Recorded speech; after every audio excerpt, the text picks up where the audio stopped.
Bogus डॉक्टरांविरोधात राज्यभर विशेष मोहीम. विधानसभेत आमदार विजय देशमुख यांचा तारांकित प्रश्न उपस्थित केला. अध्यक्ष महाराज, या बोगस डॉक्टरमुळे जे कंपाऊंडर बोगस डॉक्टर म्हणून काम करतात, ज्या ग्रामीण भागामध्ये व शहराच्या झोपडपट्टी भागामध्ये याचा गेल्या 13 वर्षामध्ये फक्त 86 गुन्हे दाखल झाले आहेत. या 86 गुन्हे दाखल होत असतानाही तरी बार्शी, आमच्या जिल्ह्यातल्या बार्शी तालुक्यामध्ये उपळाई बुरुज इथं एका युवकाचा 58 वर्षाच्या युवकाचा परवा चुकीचा उपचार दिल्यामुळे बोगस डॉक्टरच्या त्याची मृत्यू झाला. आज गेल्या अनेक वर्षापासून 13 वर्षामध्ये 87 बोगस डॉक्टर पकडण्यात आलं. त्यांच्यावर कायदेशीर गुन्हे दाखल करण्यात आले आहेत का, आणि त्यांच्यावर गुन्हे केले असेल तर FIR दाखल करून त्यांच्यावर कुठली कारवाई केली आणि कुठली समिती आज याच्यावर काम करत आहे.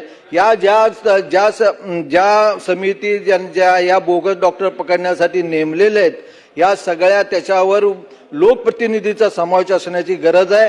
कारण तिथल्या लोकप्रतिनिधींना कोण बोगस आहे काय तिथल्या स्थानिक क्षेत्रामध्ये माहीत असतो व ते, आणि तसेच या समितीमध्ये एक समिती नेमण्यात आलं. या समितीचा अहवालही प्राप्त गेल्या वर्षी प्राप्त झालं. या समितीचा अहवाल प्राप्त झाला तरी या समितीवर कुठलं ठोस धोरण राबवण्यात आलं, ही धोरण अजून राबविण्यात आलं नाही. ही धोरण किती दिवसामध्ये आपण जाहीर करणार आहोत.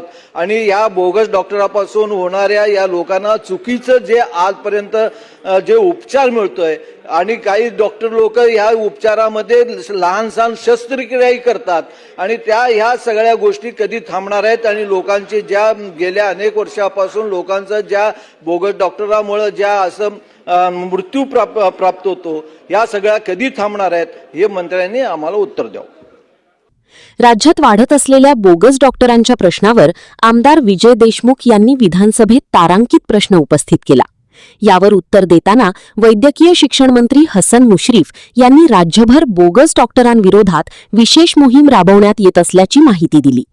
मंत्री मुश्रीफ यांनी जिल्हा व तालुका स्तरावरील समित्यांमार्फत बोगस डॉक्टरांचा शोध, तपासणी आणि कठोर कारवाई केली जाणार असल्याचे सांगितले. तसेच नो युअर डॉक्टर उपक्रमाअंतर्गत QR कोड प्रणालीद्वारे नागरिकांना डॉक्टरांची वैध नोंदणी तपासण्याची सुविधा उपलब्ध करून देण्यात आल्याचे नमूद करत जनतेच्या आरोग्य सुरक्षेसाठी सरकार कटिबद्ध असल्याचे स्पष्ट केले.